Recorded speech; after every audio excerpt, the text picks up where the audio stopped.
Hai semuanya, pelajaran kali ini adalah tentang tanda dan gejala infeksi saluran kemih. Pertama-tama, mari kita bahas tentang apa itu infeksi saluran kemih. Infeksi saluran kemih adalah infeksi bakteri pada saluran kemih.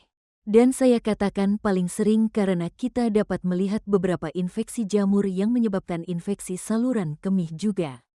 Tapi sebagian besar, mereka akan bersifat bakteri.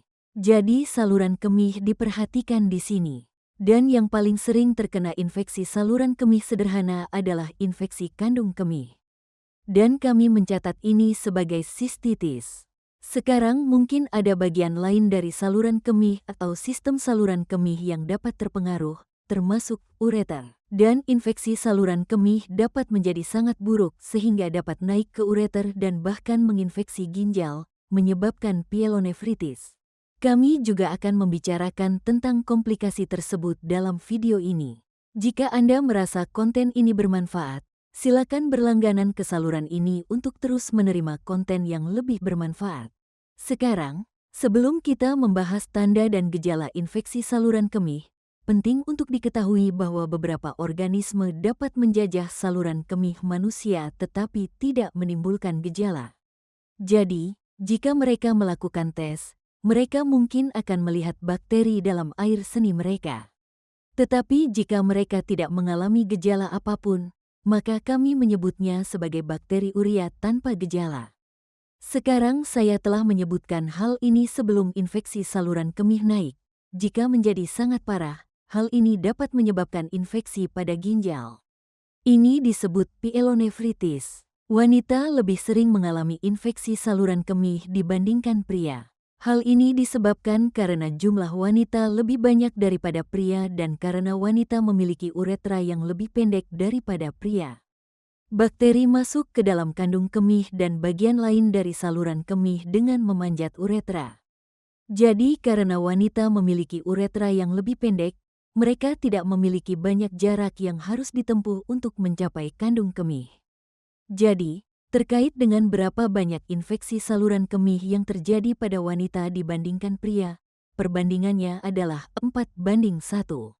Dan infeksi saluran kemih sangat umum terjadi sehingga diperkirakan 40 hingga 60% wanita akan mengalami infeksi saluran kemih pada suatu saat dalam hidupnya. Pada wanita yang mengalami infeksi saluran kemih, infeksi saluran kemih paling sering terjadi pada wanita berusia 16 hingga 35 tahun. Dan ada beberapa faktor risiko lain yang terlibat dengan infeksi saluran kemih.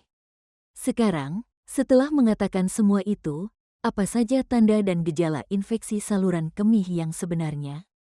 Salah satunya adalah sesuatu yang kita sebut sebagai disuria atau sensasi terbakar saat buang air kecil. Dan ini karena ada iritasi kandung kemih di segmen bawah saluran kemih yang disebabkan oleh organisme infektif. Jadi ada peradangan, dan ada sensasi terbakar ketika seseorang buang air kecil. Jadi itu adalah salah satu gejala ISK.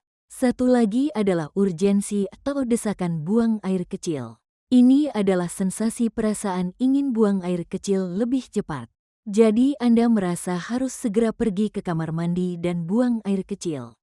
Dan lagi, hal ini juga disebabkan oleh iritasi kandung kemih.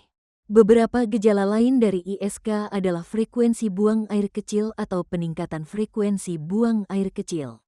Jadi, buang air kecil lebih sering dari biasanya adalah gejala infeksi saluran kemih. Dan peningkatan frekuensi buang air kecil ini juga disebabkan oleh iritasi kandung kemih. Sehingga iritasi tersebut membuat orang tersebut merasa harus lebih sering pergi ke tempat cuci.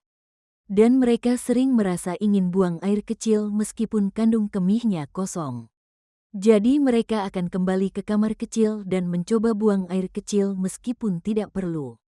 Jadi 3 gejala yang baru saja kami sebutkan adalah disuria, urgensi, dan frekuensi. Itu adalah 3 gejala utama dari infeksi saluran kemih. Nah, beberapa gejala dan tanda lain dari infeksi saluran kemih termasuk urin yang berbau busuk. Jadi air seni mungkin berbau lebih busuk dari biasanya. Dan ini bisa disebabkan oleh piuria atau nanah dalam urin, jadi sel darah putih dan bakteri. Jadi, keberadaan bakteri dalam urin dapat mengubah bau urin, membuatnya menjadi lebih busuk. Gejala lain dari infeksi saluran kemih yang mungkin terjadi adalah nyeri di daerah panggul atau nyeri di daerah suprapubik. Hal ini disebabkan oleh iritasi pada kandung kemih.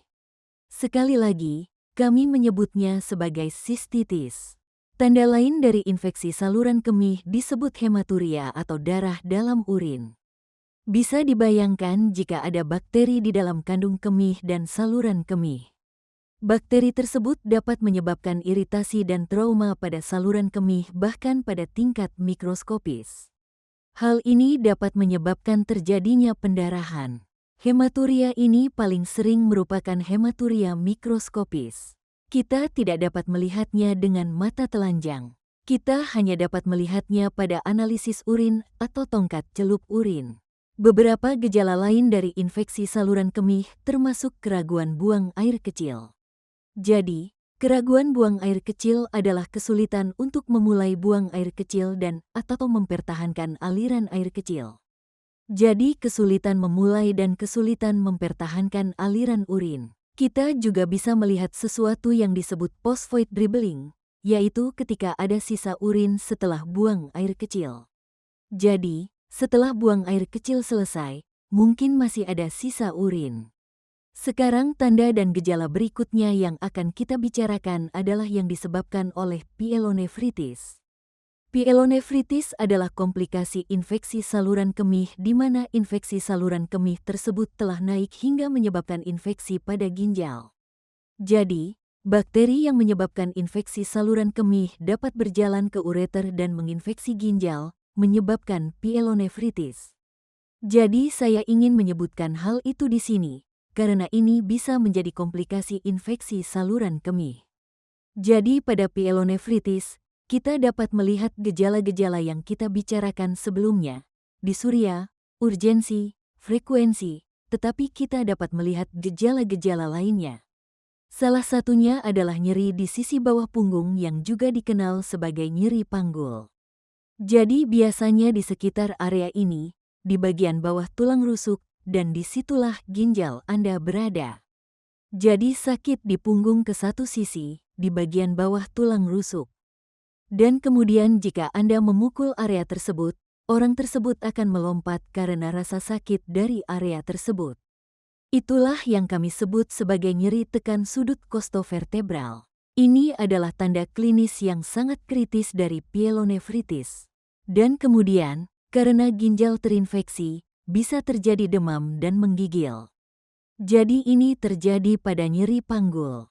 Ini sebenarnya adalah salah satu tanda dan gejala pyelonefritis yang paling umum.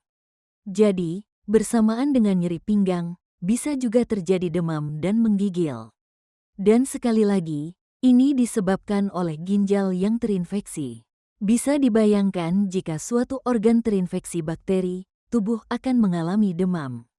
Sekarang, beberapa gejala tanda lain dari pyelonefritis termasuk mual dan muntah. Jadi karena pasien sangat sakit, ginjal terinfeksi, mereka bisa mengalami mual dan muntah. Ini adalah gejala pyelonefritis yang relatif umum. Terima kasih banyak telah menonton, dan sampai jumpa lagi di lain waktu.